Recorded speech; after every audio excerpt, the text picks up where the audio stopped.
Hi guys! Good morning everyone! So, today nga pala guys is May 6 and the time is already 8:22 in the morning and it's, oh my god, it's Wednesday na pala guys! Grabe! Halain nyo yun, Wednesday na agad, parang nakaraan Monday, Sunday lang, tsaka Monday, tapos Wednesday na ngayon. So, ito na nga guys. Diba?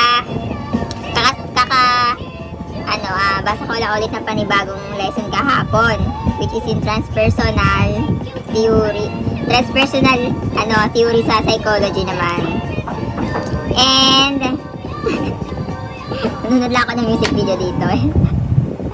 And, yon, my breakfast today is just KitKat and coffee! Ay nako, yun lang.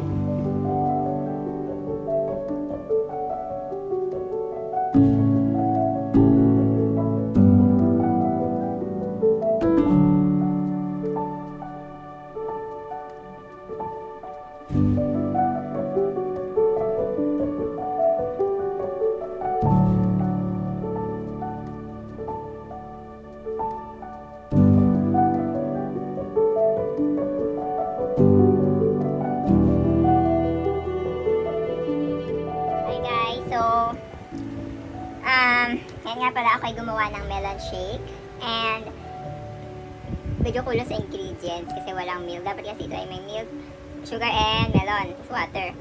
Kaso hindi na ako nakabili ng milk. So, sugar na lagay na water na ice. And nakapagbasa-basa na rin naman ako.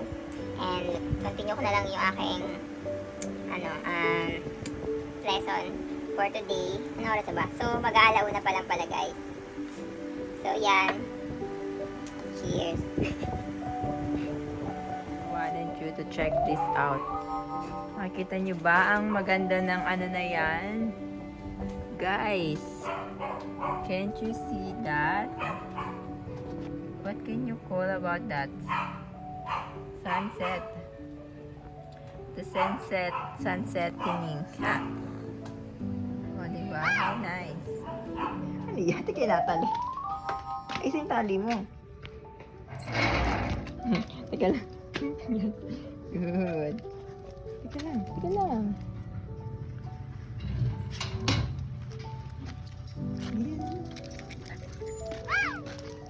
Hey guys! Kami nga pala ay galing sa Tampos ni Daphne. Bumili kami ng creme densada kasi nga diba ang aking melon shake is walang gatas. And now, as you can see, may gatas na siya. Very delicious siya guys. Sarap. Favorite ko siya. It's my favorite. Okay, I'm gonna drink it now, okay? Oy, Daphne! Hindi ako tara na. Hi guys! Yo, what's up y'all? So, good afternoon na guys kasi mag-alas 12 na ng tanghali. So, today nga pala is May 7 na guys and it's ano na bang pecha ngayon? Thursday na guys. So, kamusta ang lahat? So, as usual dito guys, sobrang init pa din. Maaraw pa din at parang hindi pa umuulan ngayon sa amin. So, yan. I just wanna greet you a happy morning.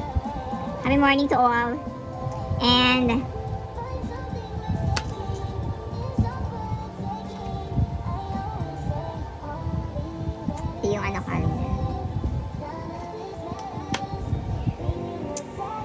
yung meron pa akong breakfast. Ito yung tinapay tsaka yung coffee, iced coffee siya guys. So now, ako ay magbabasa na. So let's have a quick and slight review about this. So nandito na ako guys sa narrative theory. Sino ang may alam sa narrative theory? Tanong pa, anong ba namang dito? Narrative theory na ako guys. Nakita nyo ba yan? Unti na lang. Ang dami ko ng mga lesson, diba? Hala, napigtas. Narrative theory. Ilang pages na lang to. So, unti na lang. Next ko ng lesson guys is yung sa developmental theory. Tapos, motivation. Tsaka family cycle. Yun yung huli.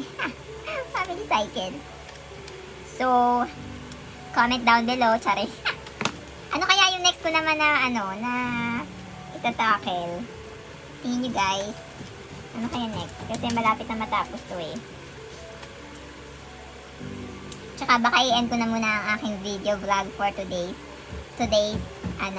clip video kasi na siya, baka mapuno na ulit yung aking yung aking mini vlog and mahirapan na naman ako mag-save. So I think that's it. Dito ko naman i-end ang aking mini vlog for today's video and start na lang ulit ako maybe later mamaya or tomorrow na. Okay? So yeah.